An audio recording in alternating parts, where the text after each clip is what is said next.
on volume graphics and volume visualization, and later I moved to document engineering, and now I work mostly on data and information visualization, looking at user-centered design of visualization application, visualization in digital humanities, as well as empirical studies and evaluation. So to start off my talk, we will first look at a project that I did on poetry visualization. This work was conducted under the Digging into Data Challenge GIS NIH program. It was a joint project between the University of Oxford and the University of Utah. The team was made of 6 computer scientists, 2 poets, and a linguist. Working with poets is a fascinating experience. A poem is a complex dynamic system where poets frequently devote hours to a close reading. Poets would examine the many structural and relational information in a poem, studying it from many different angles, treating it as a form of data exploration. However, to a computer scientist, a poem may appear to be just an ordered sequence of letters and may be considered it as a multivariate dataset. It can be said that one of the largest professional gaps possibly exists between computer scientists and poets. In our work, we attempt to bridge this gap by applying a user-centered design study on the visualization of poems. There are many models that can be used to develop a software or application. One of the most commonly used models is the waterfall model. However, using a waterfall model has a huge disadvantage, as it is a big bang implementation and it is not very flexible when it comes to changes or responding to feedbacks from the users. An alternative to the waterfall model is the nested design model introduced by Mersner in 2009. In this work, we use the nested design model as it allows us to include users' feedback at every level of the design process. And because of its iterative nature, it also allows us to go back to any of the previous layers in response to the user's feedback. First, we're going to look at the domain problem characterization. We began by observing how poets examine a small corpus without the help of visualization. We then established a list of questions that a poet may ask during a close reading. For example, how do sounds and other poetic features work in individual poems? This question provided us with our first attempt to characterize the domain problem and the user's task. In addition to project meetings, we also organized a special workshop where many humanities scholars brought along with them a variety of interesting problems that may be subject to visualization solutions. The visualization researchers also attended a poetry reading and engaged in in-depth discussion with poets on sounds and timing in poems. Looking at also at existing text visualization techniques, the relative merits of animation and static visualization, the use of colors in visualization, as well as many more.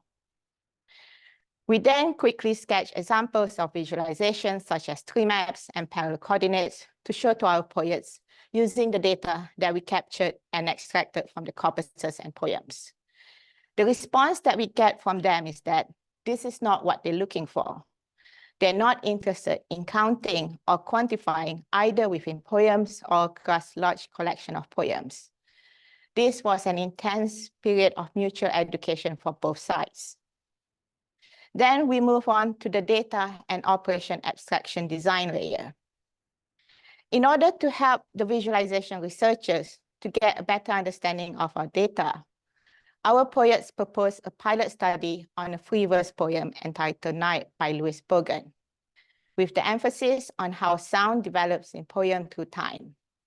The hypothesis that we want to evaluate was that the timing of reading this poem aloud might be sensitive to different accents. We got 2 of our poets from 2 different regions to record their readings. And then we also added a recording of a computer reading to the data set. Once again, quickly, we sketch out visualization of this recording with the words of the poems. Maybe because we didn't have enough samples, we did not get the proof or evidence that we needed to support the hypothesis. The one thing that we found out was that the readings of humans or poets are more similar to each other than a computer reading, as the computer seems to weigh each syllables uniformly, whereas humans or poets seem to be pronouncing the words in the poem as they read it. Although this exercise was inconclusive, our poets were made aware of the importance and the capability of multivariate visualization. Again, they told us this is not what they wanted. So by this time, we keep showing them examples of visualization, but they sort of says, well, this is not what we wanted, but they want something similar like this. So we are going to the right track where we're going. So from there, we began to work on identifying the different poetic attributes that we can compute and can visualize to stimulate hypotheses and evaluate them visually. We started by compiling a list of observation tasks. We were able to capture 52 tasks, and out of which we were able to identify 33 measurable variables that we can associate with them. We then followed the task list with a questionnaire, asking our poets to rate the importance of each variable from their point of views. Our poets came back telling us that all of them are important except 7, as they are either global statistic or not important to poems that are in English. This left us with 26 different variables, which we then divided into semantic and phonetic groupings. We did consider reducing the number of variables, but we found that removing some variables would reduce the number of observations that a poet could make in a close reading. After the data and operation abstraction, we began the encoding and the interaction design layer. To display a poem, we divided the visual representation of a poem into 5 different regions, where region 1 to region 3 belong to the phonetic group to be used for visualizing the phonetic relation, features, units, and attributes. While region 4 to region 5, we assigned to the semantic group for visualizing the word unit, attributes, and semantic relations. As you could probably remember, we identified early on 26 different variables that needed to be visualized. So how do we map all of the 26 different variables to all available visual channels? One approach is to get the users to manually determine 26 different mappings through a naively designed panel. But this approach can cause cluttering and can reduce the user's experience. An alternative is to have a fixed mapping from the variables to the visual channels. This approach is easier to implement, but it comes with a disadvantage, as some variables would always appear to be mapped to a more powerful visual channels, making the visual analysis of other less important variables more difficult. This would be problematic if the research task of the poet requires an intensive observation of the lesser important variables. So to display the 26 phonetics and semantic variables of a poem, we came up with 4 simple rules. First is the spatial separation rule, where each variable is allocated to a specific region. Second is the type compatibility rule, where each variable is associated to which type is suitable to, for example, whether it's associative or selective. Third is the channel capacity rules, where it indicates the maximum number of distinguishable value that a channel can represent. And last and the final rule is that if a particular visual channel in a region is already assigned to a poetic variable, it is not suitable to overload the same channel. Then we move on to the algorithm design layer. There are obviously 2 ways how a poem can be laid out.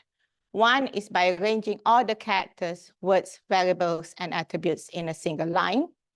An advantage of laying out a poem this way is that we can display all the phonetic and semantic connection across a poem. Unfortunately, as pointed out in one of our former evaluation sessions, it does not support overview very well. To solve this problem, we took the basic visualization and downsample along the X direction with uniform scaling. An advantage is that the user is provided with the overall view of the poem with its connecting arcs, but now the user cannot see any phonetic or Latin characters. To overcome this problem, we implemented a focus and context approach on the downsample poem, where when a particular rhyme is selected, we make sure that all the related regions along the x-axis are still in focus, while the rest of the visualization is still downsampled to provide the context. The conventional layout of a poem is two-dimensional. We also investigate the feasibility of visualizing poem in their organic layout. The main difficulty is that the connection lines running among all of the visual channels, such as symbols, can cause extensive visual cluttering. In our work, we implemented a layout that allows the connection line to run either on the left-hand side or the right-hand side of the poem, and we use offset mechanism to separate out the different grouping. By this stage, our poets said to us, we don't need the arcs. It's not actually what they wanted. They're more interested in the sound and the changes of the sounds in poems. So you're beginning to think it's sort of like, we keep working at this problem, it comes back again, this is not what we wanted, and we keep trying again. And this time, our poet said to us, one of our poets said to us, the moment that I see the title, I know the rhyming structure. So to help us further understand what they wanted, our poets arranged for us to sit through a close reading during our trip to Utah. The close reading starts with a reading of a poem, and then this is followed by an intense discussion about the poem. This is a cut-down version of the actual close reading. The reading went on for more than an hour, and poets do this frequently. In the short video, one of our poets, Julie, mentioned many bodies and the sound around them. This observation and recording were very useful to us, as from here on, we began to understand what poets really want. After the close reading, we went back to the encoding and the interaction design to find out ways of how we can represent sound. We used the International Phonetic Alphabet, IPA, for displaying our phonetic symbol. For this, we examined the many existing charts of the vowels and consonants pronunciation and explored the many different ways that people are representing and displaying them. For example, here in this video, we can observe how the shape of the mouth and the movements of the tongue changes as an individual pronounces each word and sound. So in our work, we use glyph design to help us to associate specific vowels to the position and geometrics of their sound. We look and explore many different designs, starting from a mouth-shaped representation and finally settling on an abstract representation of rows and columns position. Because of the size of the glyph, we found it was difficult to determine the position in the design if we use a more realistic geometry. In the final designs, the vowels are encoded from left to right, that is the front, central, and back, from which part of the tongue is raised, and then from top to bottom to indicate close, mid, and open, how far the tongue is raised. We use circles for rounded vowels, that is the amount of rounding in the lips when the vowel is pronounced, and squares to represent unrounded vowels, that is when the lips are relaxed. To make the glyph more stand out, we map the rounded and unrounded vowels position to different colors that are orange and purple. In order to show the movements of sounds, we use two different colors intensity to indicate the transition of the vowel's position. For example, on this slide, it shows the vowel position move from a close front to a close back, where a light shade indicates the previous position and a darker shade indicates the current position.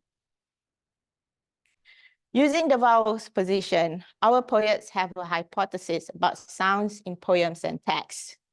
In order to examine this hypothesis, we took 6 pieces of materials consisting of a free verse poem, a sonnet, a nursery rhyme, a novel, a political manifesto, and a scientific paper in Nature, and visualized the vowel's position. From the visualization, we can see that there are dynamic changes in the vowel's position in the free verse poem and sonnets in comparison with the other 4. This provides evidence that poets try to enhance the density of their poems by creating dynamic sounds through sonic repetition and change in every word throughout the poem. This visualization also leads us to a hypothesis that language in everyday usage may have changed for practical reasons to help with comprehension speed and accuracy by avoiding such sonic turbulence. In other words, the way that we speak may have evolved by making the sounding words smoother to help us to understand each other better and faster. We also have created a visualization called microglyph to help with the understanding and visualization of each line through a poem through many types of summarization of the phonetic sounds. So just to quickly wrap up on this part of the talk is that the poetry visualization tool was built as a web-based application that was supported through a client-server architecture with databases at the back end. We also use automatic phonetic transcription from the Oxford Dictionary APIs, and the visualization was done using d3.js. Now, we're going to move on to one of our recent work on COVID-19 visualization. During the COVID-19 pandemic, many countries are faced with problems of not having modeling capabilities, whereas doctors have been presented with a huge amount of data, and they need to make decisions such as increasing the number of beds in the hospital or moving to emergency situation that will require them to cancel non-emergency operation. We have trust in science and modeling, and the key main thing about this work is to make use of data directly to fundamentally see the possible trend that COVID-19 was heading. Doctors need to be able to see the trend to make decisions or changes, and they have been hindered by the lack of modeling capabilities. So this COVID-19 visualization work started with the journey from the call from the Royal Society, where visualization scientists met up with an SCLC coordinator, and from there, the call for the VIS volunteers was sent out. 22 volunteers answered the call, and from there, we started working on the visualization of the COVID-19 data to help the modeling scientists. We were divided up into 7 teams, working on different areas such as storytelling, generic visualization, as well as analytical visualization. You can find out more about our work on COVID-19 visualization on the RAMVIS website. Now, we're going to look at some of the work that we've done on the COVID-19 visualization as part of the RAMVIS project. The first one is the propagation of visual design to numerous plots and dashboards. With COVID-19 data, you would observe that you get many similar data that would need to be plotted out in almost similar graphs and charts, such as hospital admissions and death rates. As part of this work, we have created and designed an ontology that captured the data and the processes that would allow us to automatically take a set of similar data and propagate them into a collection of graphs and charts to visualize. Another part of our work is looking at dashboard design patterns. In this work, we reviewed 144 dashboards and reported on 8 groups of design patterns that provide common solution in dashboard design. We evaluated the design patterns with a workshop of 23 participants, and the design patterns can be used as guidelines in the future for users in creating and designing dashboards. In our next work, we examined a possible solution of prediction and modeling capabilities through search, analysis, and prediction of epidemiological time series data, where we look through the problem through search, analysis, and prediction process. So why do we need to search, you may ask? In our process, a search would allow us to do an exhaustive search on all the possible curves that are currently matching the pattern of the disease. Doctors may not know all the countries and the regions that may have the prediction power, so we must search all possible countries that can be discovered by the algorithm.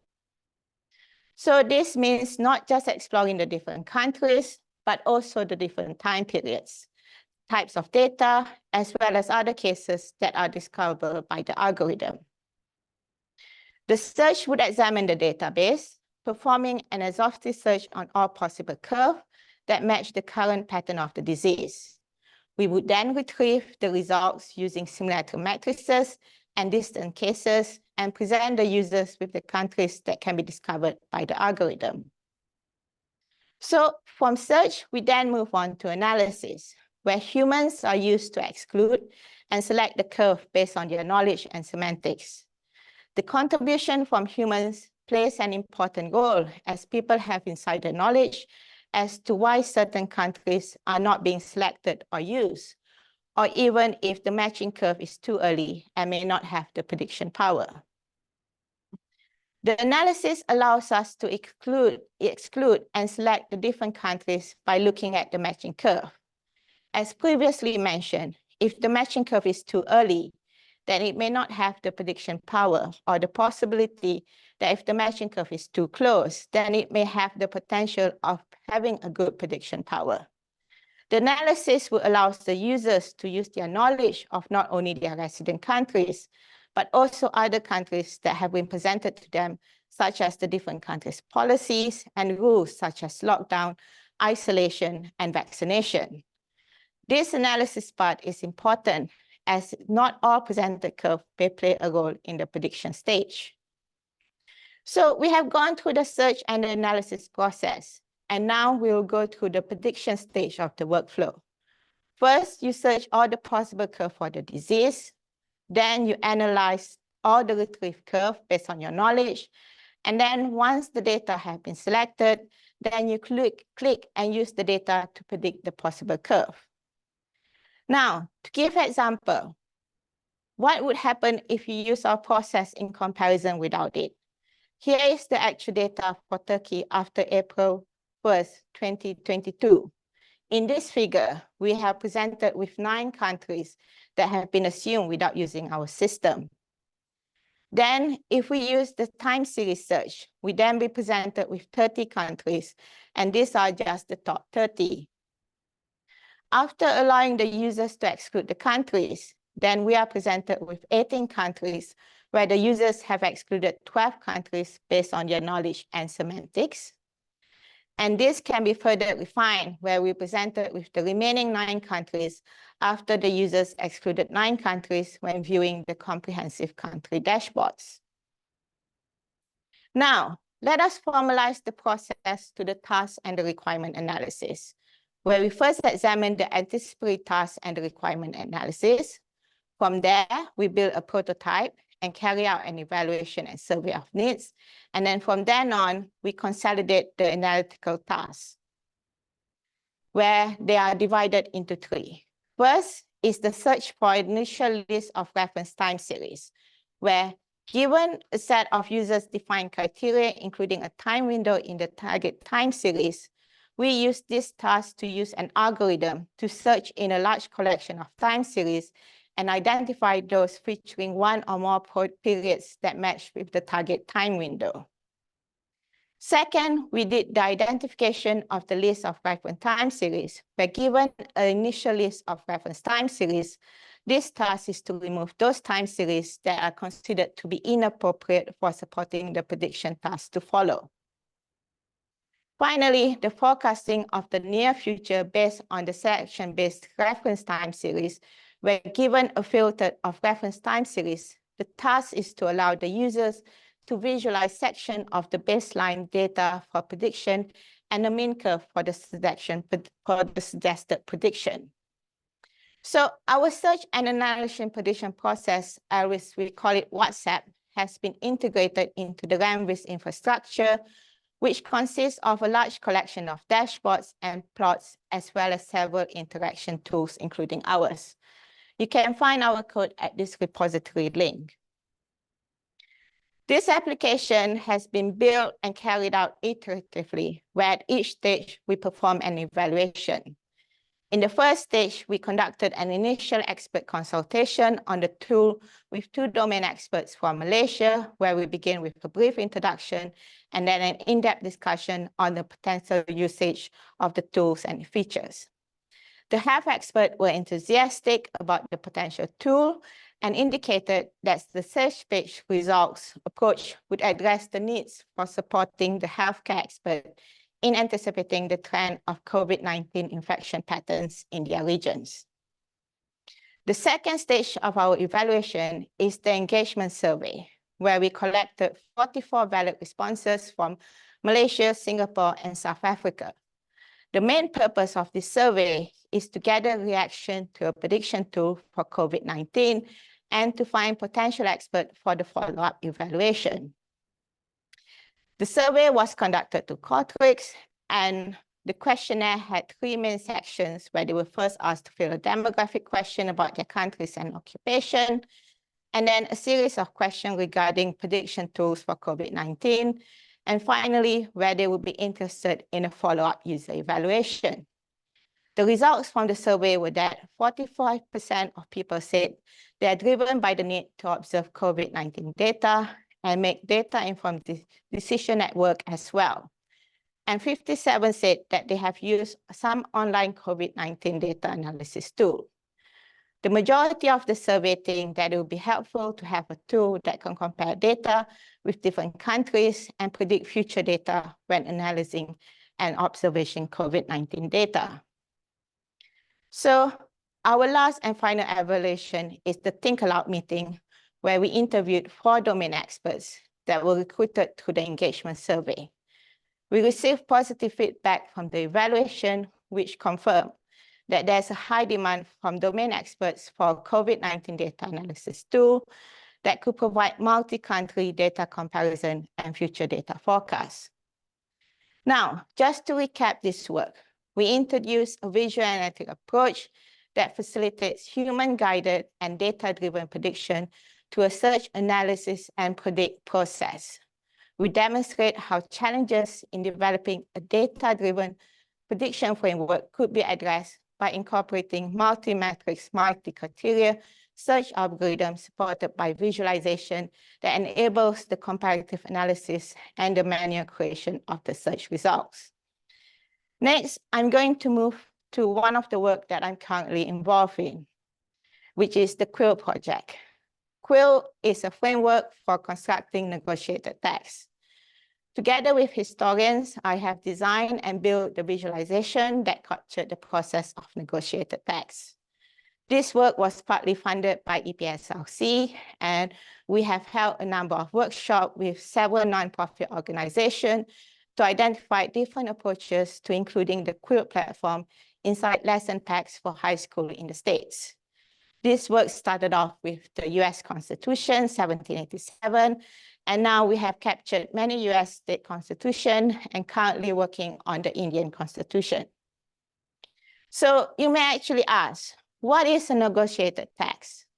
A negotiated text is a piece of text that has been created by a group of people in formal settings with rules that govern a procedure for proposing and deciding upon changes. Examples of negotiated texts are constitutions that have been written in conventions, treaties that have been negotiated at peace conferences, and legislation that have been written in legislative assemblies. So we now have records of things that are happening in convention and legislations.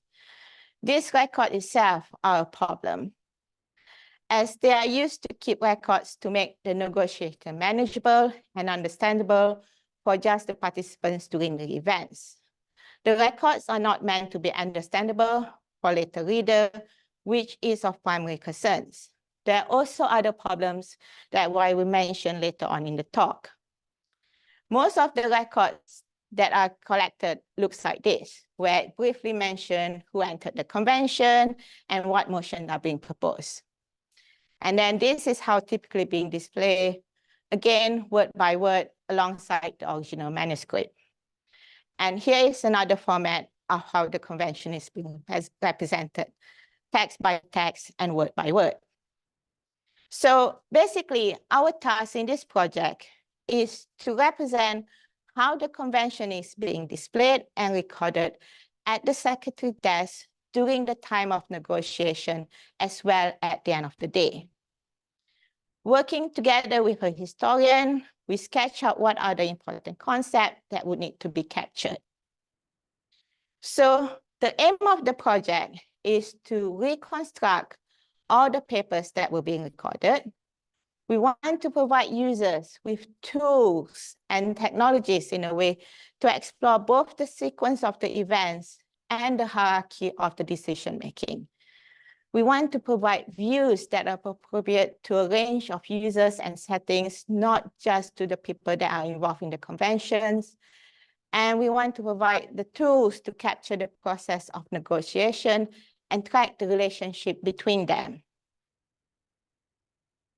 So why are we working and why are we doing this? First, we want to make it possible to write multiple commentaries on all the language that the Constitutional Convention consider, whether something is being accepted or being rejected. We want to make the study of the Constitution to be written accessible to much wider audience, especially opening it to school children. We want to enable new research in the psychology of the way that documents are negotiated. And we want to enable a more informed decision of fundamental law and important legislation. So obviously you could sort of say, okay, there are many other different digital projects that exist. So obviously some of them are the Online Library of Liberty, Year Avalon Project, CONSES, and UVA. But unfortunately, those are static transcription. There's also the Google Constitution Project or the legislation.gov.uk. But this only deals with the final text and milestone documents, although they have tools to show relationship. Now, so what are the tools that are available? So when this was actually being carried out, we actually went to the IT department. One of the tools that they actually suggested to us was to actually use work track changes. So they sort of says, why don't you use work track changes? This is work, you could track all the different negotiation that's happening. And obviously everybody knows how to use work track changes, but you would also understand the difficulty trying to keep track of something using work track changes. Then they sort of says, well, you could use the XML genetic layer algorithm, get people to learn TI, get people to learn XML, taking from all these images, take a historian, a humanities scholars, teach them how to do XML. Then the other thing that was shown is sort of like, okay, why don't you use version control? Get people to use Git. Then we realized none of the tools actually work well because basically the learning curve would be huge and we ourselves as computer scientists would have a hard time learning those tools. So we can't expect everybody to sort of say, do this because we can, therefore you must be able to do it. So as we say, but also none of these tools can be easily adapted to cope with the fact that when you have a vote on a proposal, it can be separated from when the votes are taken. And the text can change dramatically between time. So throughout the process of negotiation of convention, it could be years, it could be months, and it could change dramatically. The other thing, as I mentioned, is we want something that is easy to use for the editors. So basically no XML editing. Then we want to create a generalized tool for collaboration between other institutions and organizations. And then there are also other concerns, such as the manuscript variation, obviously the separation of contents and text, as well as we want something that you don't need to install on your machine. You could use it straight away on the web. So what are the tasks that we need to do to develop the tools? First is we want to create a moment in history in time as the negotiation happens. We want to assemble the history of a person as it involves in the convention and in the negotiation process. Then we want to recreate the history of a document, starting when it was first proposed and created, when it's amended, and when it's being accepted. And we want to introduce readers to a set of metaphors that they can grasp and understand. So just to give you a quickly introduction about the platform. So we built a platform which consists of 3 layers. First, we have the database layers, which stores the events within a time series, looking at the documents from adding, amending, discussing, and voting. Then we have the processing layers that construct the state of the documents throughout the timeline. And we also have a set of web-based intertools for the editors, for the scholarly readers, as well as the genre audience. Now, the technology that we use for this is, I'm not sure people remember the Google Wave when it first started. So we use diff match patch from the Google Wave project. We also use operational transform taken from various Java projects. And we use database of SQL exclamacy. And then from the front end, we use Python and Flask, as well as D3.js for the visualization. Now, just to give you quickly the data structure. So the data structure is built on the Quilt relational database, where we have events, which consists of decision and documents. And then these are associated to sessions. And then these are assigned to a committee, which is then assigned to a convention. And then these are associated to a person, a delegation, and a document, and a keywords. So all of these are interrelated to each other. So each decision could contain a voting records, and each voting represents whether it's a for and against, and it is represented as a matrix of people and the number of decisions.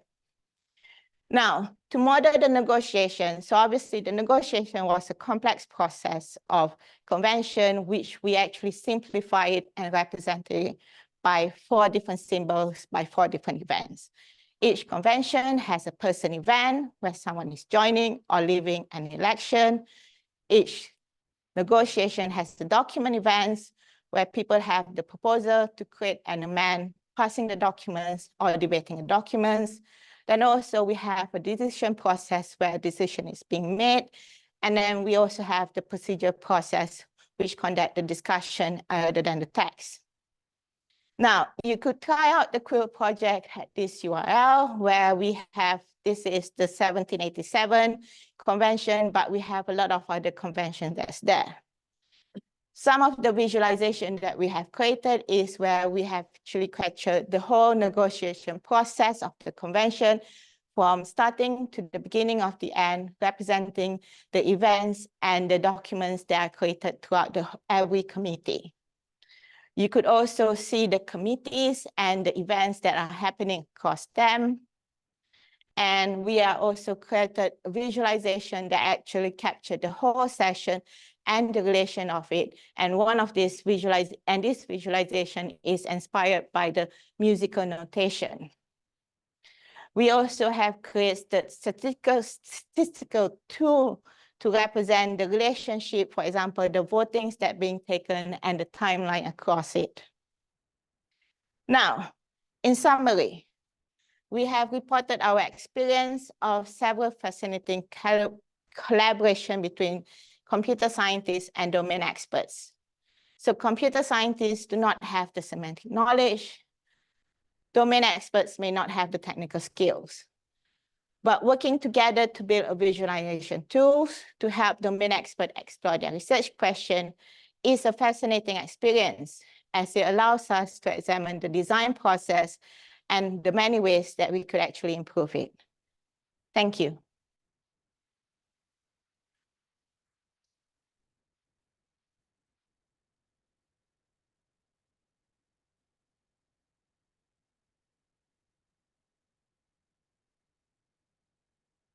Can we move the whiteboard? It really makes a nice reflection, by the way.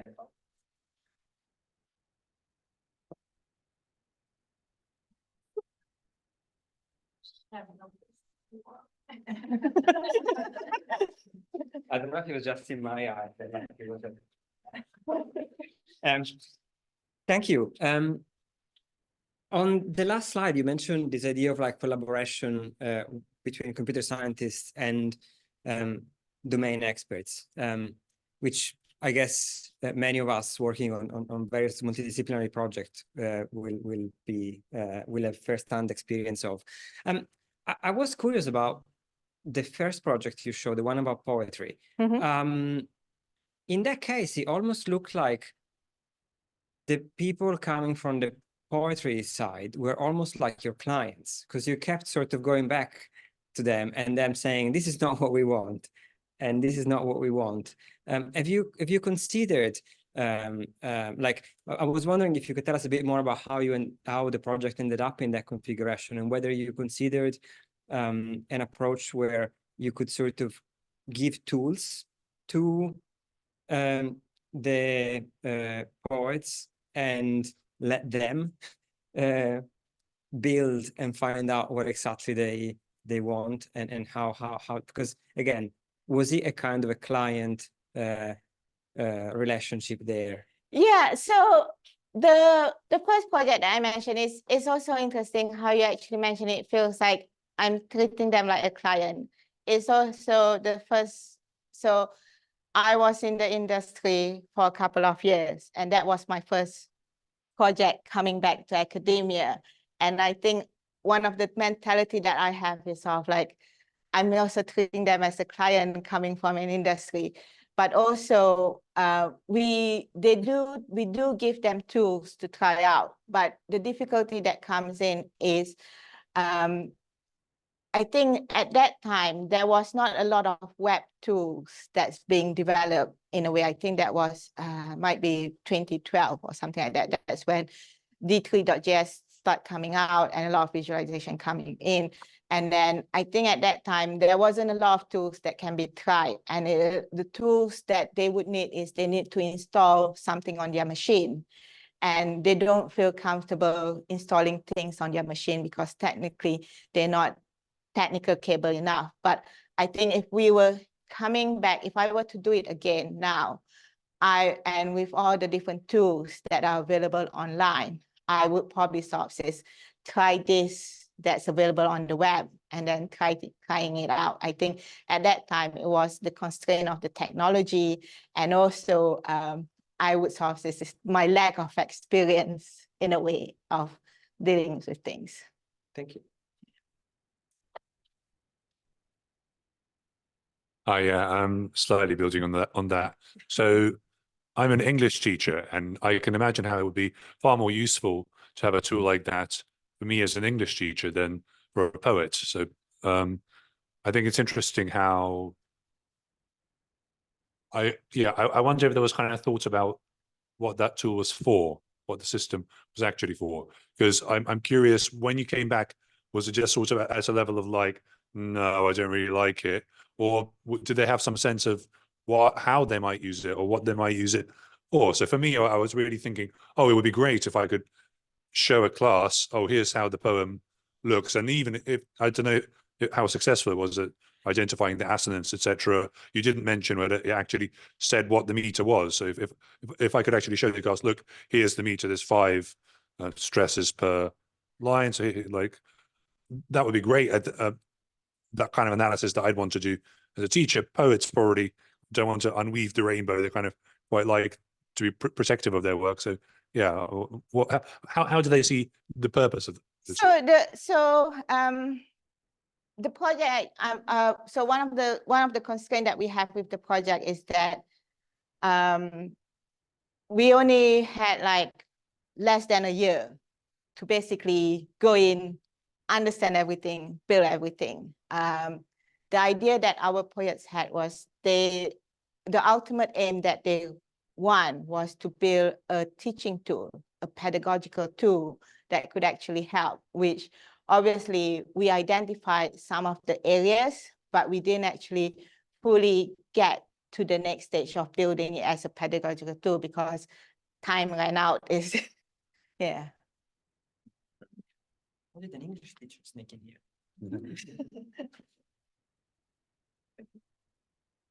Thank you very much. That was really interesting work.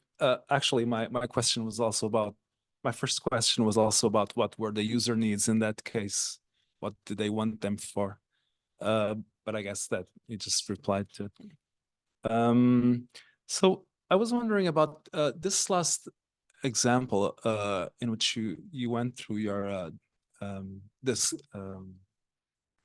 debate. The negotiated text. The negotiated text. It's actually it's interesting. I never heard of such research, but I was wondering, you presented this ontology, this graph of attributes. Yeah. So I guess that's like a fixed framework in which all documents are analyzed against, right? Yes, so that is our, I'm not saying that that's the only framework, that's the only ontology. Sure. Is what the historian that I work with, there's actually a book that he refers to. I don't know what's the name of the book, where he extracted the 4 different criteria in a way. I think how it actually goes is, so basically how it goes is, for example, with the poetry project, with this project, I come in with a knowledge of a computer scientist. I have no idea, for example, with the poetry project,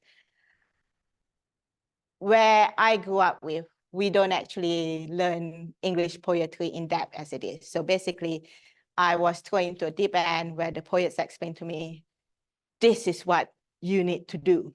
This is what the definition, and for example, for the negotiation text, Nicholas was really helpful. He sort of says, okay, we don't have the whole time to actually, for me to become a historian, understanding how does a document negotiation work. So he explained to me, okay, these are the 4 main things that you need to understand how the negotiation works. There would be 4 main events and 4 main events, and each 4 main events, there's a sub criteria and all these things. So I got it from his interpretation of how that ontology would actually work. I was wondering if that framework is extensible, and if I don't know, if in the future someone finds that there's some facet that's interesting, a facet of analysis to yeah, it is. Is it possible to extend the framework? It is definitely extendable, because we started the project, I think, when I was in Oxford about 5-6 years ago. We started with 4 events, and only sort of like in each event, there's only like 3 categories or something like that. Now there are multiple categories in them, because one of the things is we're looking at the Indian Constitution, we're looking at the peace treaty in Northern Ireland, and we're also looking at the Australian Constitution negotiation in a way, and it has been extended to fit all of them. All right, thank you.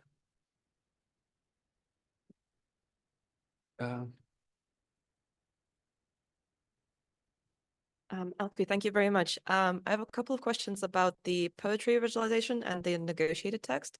So on poetry, my background is actually in linguistics, so I found the whole bit about the IPA and sort of mapping out the vowels really fascinating. And I was wondering how you got your transcriptions, because there are different levels of fidelity that you can transcribe at, and every individual recording will have a lot of idiosyncrasies. So you mentioned that you were looking at different people's accents and how that influences the vowels. Is this something that you wanted to preserve in the final work? So the different accents we were looking at, so the different accents were in the beginning of the project, where we're looking at the timing. When we come to the vowels and the consonants, it was later on in the project where we have moved towards it. So when we actually did that, we did a very naive version of the translation. So we take a very naive approach. We just go look up in a dictionary, and we actually just sort of says, these are the consonants, these are the basic consonants. We didn't actually, so I understand what you mean is the complexity, because you look at the words before, the pronunciation before, and all these things. We didn't actually look at that. So because this was just a proof of concept, just trying to actually see how it would actually work. So just out of interest, what dictionary were you using? Because there will be different transcriptions for American. So we were using the Oxford Dictionary. Right. Yeah, the UK version. Right. Great. And my question about the negotiated text was, the visualization that you said was kind of based on musical notation. Seems like a timeline of event that's very rich. So you have these different layers almost representing like the votes and the decisions that were being made along the way. I was wondering how this information can get logged, and can this be used or sort of automated in the future? Could a tool like this exist for business meetings or academic meetings, where you're kind of tracking changes, but like changes in decision making, I guess, on a document, not just the changes in words of a document? Yeah, so we can, so how it actually works is, so how the data is actually being entered. So I should actually explain how the data process is being entered. So So you've seen examples of the PDF scans and all these things. So what they have is they have a person called the document editor, and each of them they tend to be trained and they tend to have a background either in history or undergraduates, and they look at the document and they would actually extract the information, certain events and all this thing, and then they entered it into the web interface that we have created. And then from there, we actually start linking the events that are happening from there. And then we create sort of like the negotiations of the sessions, but we are also actually looking at the events of how the voting changes are actually happening, because you could actually extract the voting as it actually happens in one of the tools on the website. Great, thank you very much.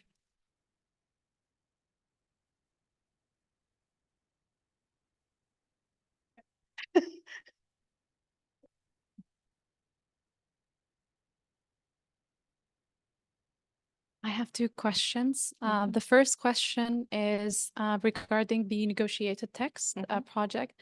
I was wondering how applicable the framework that you have to less documented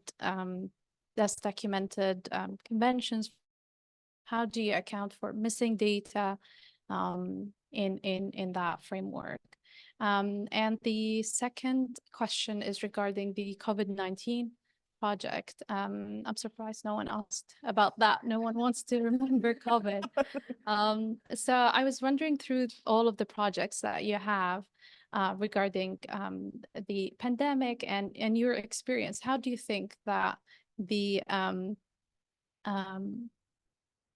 huge amount of visualizations that have been produced and consumed during that time has shaped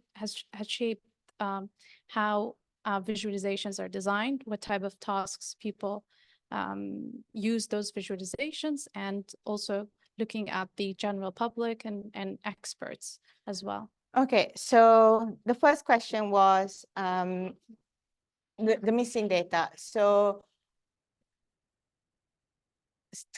not strangely, I think we do have missing data. So when we actually have missing data in the negotiated text in the Quilt project, we actually represent sources. This data is missing, but we didn't actually create any type of representation, because missing data or ambiguity in data is one of the things that are actually huge topic in visualization, because one of the projects that I actually work on and currently working on, is not mentioned here, is we are working on visualizing 15th century manuscript across Europe, and not strangely enough, one of the things that we actually have an issue with that is the ambiguity of the data. How do we actually represent it? It's sort of like, do we represent it as fuzziness? Do we leave it as blank? Do we put it as a question mark? So we know about the missing data and the issue of it, but we didn't actually tackle it in our project. The next thing is about the COVID-19 and the different types of visualization. And so I think one of the things is COVID-19 has changed how we actually live, but it also has changed how we actually represent information, because we have the government suddenly, Chris Whitty starts showing slides, and everybody starts sort of like flattening the curve, and everybody sort of start creating their dashboards and creating the visualization. And I think that's one of the things that we actually have done, is where we actually did a dashboard design pattern just to show the different types of visualization. But also, one of the things that also comes in is data literacy and visualization literacy.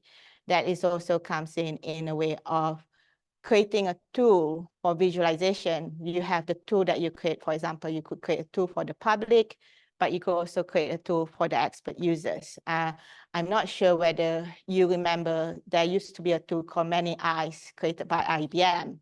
And that is one of the tools where I think it allows people to actually experiment it by putting in the data and actually visualizing it in a way.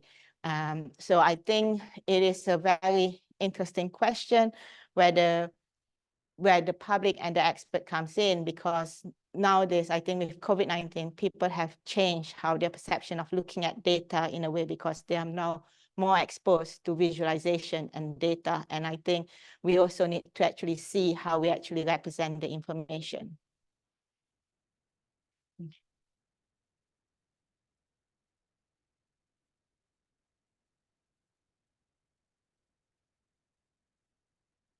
Okay, so thank you, Alfie, for the seminar, and